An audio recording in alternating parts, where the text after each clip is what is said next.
মুক্তিযুদ্ধকালে বাংলাদেশের কতটি সেক্টর ভাগ করা হয়েছিল? ক্লু দেওয়া যাইবেন ভাই। ক্লু নাই, এবার সবচেয়ে সহজ ভাই, এটা কতটি সেক্টর ছিল? 5 ভাই।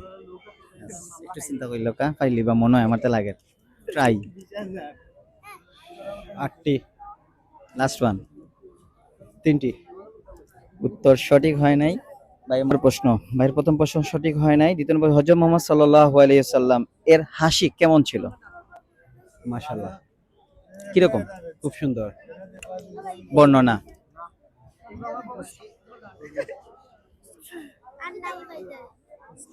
মুস্কি আসি। এটা ঠিক হয় নাই ভাই। ভাইয়ের দ্বিতীয় নম্বর প্রশ্ন সঠিক হয়েছে। আচ্ছা ঠিক আছে, সঠিকই ভাই। যে এটা সঠিক আপনার।